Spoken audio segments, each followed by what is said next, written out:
हरिओम। श्राद्ध पक्षरे कौन करिबा कौन न करिबा आसंतु जानिबा। श्राद्ध पक्षरे प्रतिदिन भगवद गीतार सप्तम अध्यायर महात्म्य सहित पाठ करिबा उचित और एही पाठर पुण्य निजर पितृगण को अर्पण करिबा जहाद्वारा तांकर सद्गति होइथाय। ଯେଉଁ दिन श्राद्ध करिबार अछि से दिन कौनसी विशिष्ट व्यक्ति को आमंत्रण करंतु नाही, काहींकि ना तांकर अतिथि सत्कार रे ध्यान लगी रहिबो एवं पितृगणकर अनादर होइजिबो। या द्वारा पितृगण अतृप्त होई रागी जाई पारंती। श्राद्ध करिबार पूर्व दिन श्रेष्ठ ब्राह्मण को निमंत्रण देई देबा उचित। दैव जोगरु जदि श्राद्ध दिन कौनसी तपस्वी ब्राह्मण घरे पदार्पण करती तो तांको मध्य भोजन करांदु। श्राद्धरे क्रोध और हड़बड़ी करवा उचित नुहे।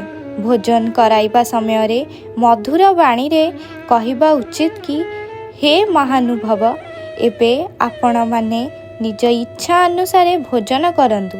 भोजन करिबा समय रे ब्राह्मण को भोजन पदार्थर गुण कहिबा उचित नुहे।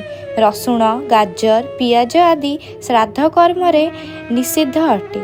श्राद्ध शेष रे दान देबा समय रे हाथ रे कला राशि, जौ और कुश सहित जल धरी ब्राह्मण को दान देवा उचित, कहीं ना ताहार शुभ फल पितृगण को पाखरे पहुँची पारे, नचेत असुरगण भाग नहीं जाती। श्राद्ध पक्षरे प्रतिदिन पितृगण तृप्ति पाई निम्नलिखित मंत्र जप करने उचित।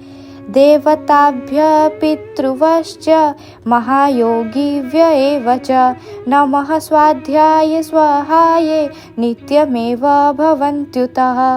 समस्त देवतागण, पितृगण, महायोगिनी गण, श्रद्धा एवं स्वाहा समस्त को मु नमस्कार करुछि। यह सबु शाश्वत फल प्रदान करिबा वाला अटे। श्रद्धा देवी पितृगण को तृप्ति करिबारे सक्षम अटंती, सेथिपाई एही देवींक पाई मंत्र उच्चारण करा जाय। श्राद्ध करिबा समय रे एही मंत्र 3 थर उच्चारण कले श्राद्ध फलित हुए। ओम ह्रीं श्रीं क्लीं स्वाधा देव्यै स्वाहा।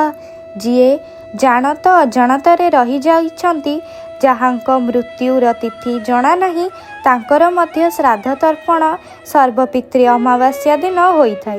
पितृपक्ष अमावास्या दिन निकटस्थ आश्रम रे सामूहिक श्राद्ध कर्म करा जाय।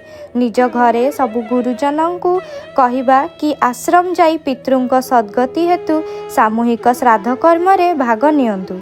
पिलामाने श्राद्ध पक्षरे प्रतिदिन गाई को रुटी, पक्षी मानंकु दाना और कुकुर को रुटी खुआंतु।